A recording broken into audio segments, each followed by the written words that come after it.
Kevin had spent years working in dense, dangerous rainforests, but this mission was different. His boss had sent him to one of the deepest, most isolated parts of the Amazon, instructing him to locate and clear out a series of snake pits, pockets of land where the most venomous species gathered in disturbing numbers. Although Kevin had faced down countless snakes, the Amazon's pits had a notorious reputation. Locals whispered legends about the creatures in these pits, and even veteran guides avoided them. As he arrived at the first pit, he felt an unusual, almost unsettling silence. The thick canopy above barely allowed any light to touch the forest floor, casting an eerie, greenish shadow over everything. Kevin took a deep breath and began descending, carefully placing his feet on the edges to avoid disturbing the writhing mass of snakes below. But something was off. The snakes weren't just idly coiled around one another, they seemed almost agitated, hissing and striking at the air, like they were protecting something deeper down. Kevin's curiosity piqued, but he wasn't reckless. He knew enough to call for backup. Within hours, a team arrived, equipped with sedatives and gear, allowing them to clear the snakes out safely. As they sedated the snakes, Kevin ventured deeper into the pit, finally reaching a level where he could see a strange mound in the center. It wasn't soil, nor was it covered in vines or leaves like the rest of the forest floor. No one could figure out what it was, but Kevin felt a strange pull toward it, like he was uncovering a secret long hidden beneath layers of jungle and shadow. "Do you see this?" he asked, gesturing to the mound. His voice echoed slightly, which was strange given the dense foliage around them. His colleagues looked on, equally puzzled. "Yeah, but what is it?" one of his team members whispered. They exchanged glances, a collective sense of unease growing among them. Whatever they had stumbled upon, it wasn't part of the job description. For months, Kevin's team had been working to make the Amazon safer by identifying these snake pits, cataloging species, and relocating the more dangerous ones. It was grueling work, moving through jungle terrain without roads, facing venomous creatures, hostile wildlife, and sometimes the disapproval of the local tribes who believed the pits were sacred. These tribes often warned them not to disturb the pits, insisting that the snakes were guardians of something ancient and powerful, but the team couldn't just stop. There was a government mandate behind their work, and they were weeks behind schedule. Trying to make up for lost time, Kevin made the bold decision to split off from the team and scout ahead. He reasoned that if he found more pits, he could radio back for assistance. Moving through the jungle alone, Kevin was hyper-aware of every sound around him. The dense foliage seemed to press in, amplifying the rustling of leaves and the distant cries of birds. He knew he was alone in a place where human presence was an anomaly, and that knowledge gave him both a thrill and a deep, primal fear. Then he saw a massive anaconda slithering through the brush, its muscular body thicker than a man's torso. Kevin froze, his heart pounding as the creature paused, its dark eyes fixed on him. The snake seemed almost aware, as if sizing him up, deciding whether he was friend or foe. Kevin took a slow, deliberate step backward, but the snake moved to block his path. Before he could react, the creature lunged, forcing him to run deeper into the forest, straying even farther from his team. In his desperation to escape, Kevin didn't realize he had crossed into an area locals had warned him about, a forbidden territory belonging to an isolated indigenous tribe, one that regarded the snake pits as sacred and believed disturbing them would awaken vengeful spirits. By the time Kevin noticed unfamiliar markings on the trees, he was lost and unable to find his way back. The forest was growing darker, the sounds of insects and distant animal calls growing louder, filling the silence around him. And then he saw a clearing with an altar in the center, adorned with carvings of serpents, their forms twisted and elongated in ways that made his skin crawl. Kevin took a step closer, mesmerized, his gaze fixed on the largest snake pit he had ever seen, just beyond the altar. It was as if every serpent in the Amazon had gathered here. He was about to approach when he felt a sudden, sharp pain at the back of his neck. Everything went black. When he regained consciousness, Kevin found himself in a makeshift cage beside the snake pit, his hands bound and his head throbbing. In the dim light, he could make out several figures watching him silently. They were members of the tribe, their faces painted in intricate patterns, eyes reflecting the same unease he felt in his gut.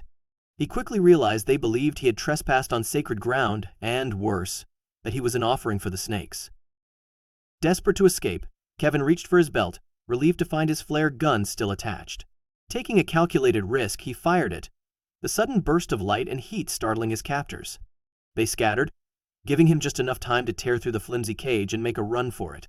He sprinted blindly through the jungle, his mind racing, his body driven by pure adrenaline. Back at the base camp, his team had already started a search mission, alerted by his absence. The sound of helicopters and shouts filled the air as they finally located him, bruised, exhausted, but alive.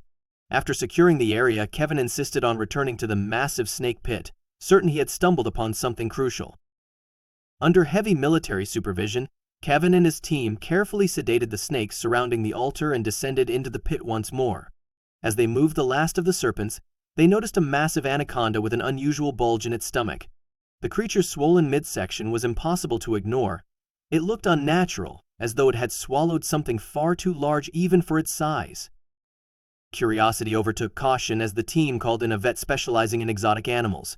The vet arrived hours later, hastily setting up a field surgery on the forest floor.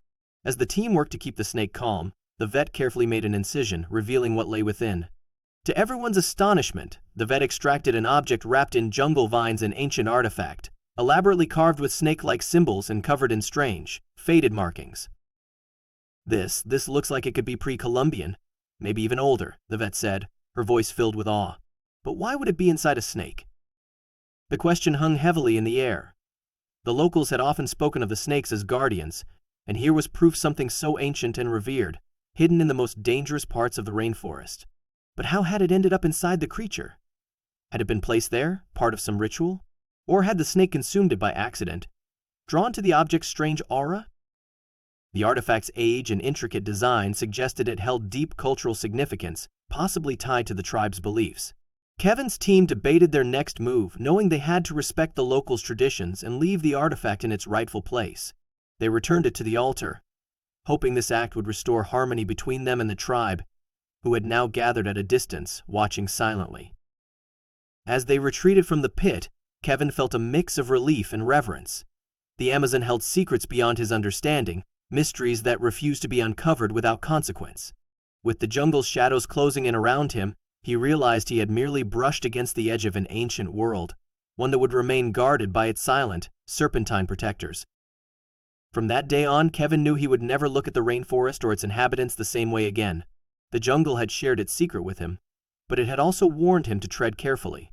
As he left, he cast one last look at the pit, wondering how many more mysteries lay hidden beneath the dense canopy, untouched and guarded by those who understood their power.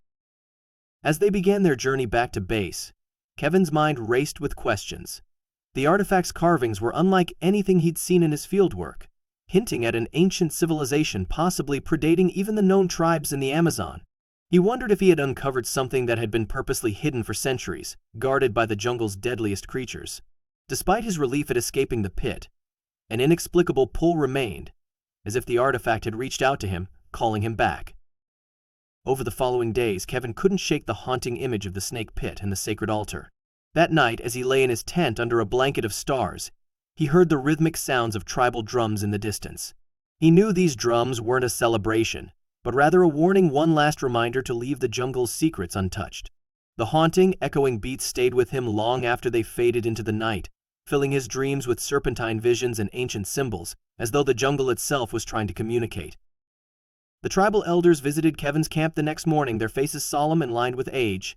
They carried symbolic tokens, each representing a force of nature: wind, water, fire, and, prominently, the serpent. Speaking in a quiet yet commanding tone, one elder shared the legend of the serpent's guardian, a spirit bound to protect the ancient relic Kevin had nearly disturbed. This spirit, they explained, guided and controlled the jungle's creatures, binding them to its protection and willing them to punish intruders who approached with disrespect. Moved by the elder's words, Kevin realized he had narrowly escaped a force far greater than himself. He had faced the spirit's wrath and survived, but the price of his survival was understanding. As the elder spoke, Kevin saw the reverence with which the tribe viewed the jungle not as a resource to be tamed, but as a living entity with desires and fears of its own. In their eyes, he had intruded, and though they granted him forgiveness, he knew he would have to carry their teachings with him for the rest of his life. Back in the city, Kevin found himself irrevocably changed. The artifact, the serpent's eerie vigilance, and the tribe's forms had transformed his understanding of the forest's depths. He submitted his report but omitted the details of the artifact, knowing that others might seek to exploit the jungle's secrets without regard for the balance he had just barely glimpsed. Instead, Kevin dedicated himself to conservation efforts, working tirelessly to protect the Amazon's mysteries, ensuring that future generations would respect the rainforest as a world both profoundly ancient and dangerously alive. In the years that followed, Kevin often returned to the Amazon, but his purpose had shifted. Instead of hunting for relics, he focused on learning from the tribes and documenting their wisdom, hoping to capture the intricate connection they shared with the land. Each visit deepened his respect for the jungle's mystery and its protectors. Though he never spoke of the artifact again, he felt its silent presence a reminder of a world beneath the canopy that defied modern understanding. The forest, vast and untamable, had imparted a lesson he would carry forever. Not everything hidden is meant to be found.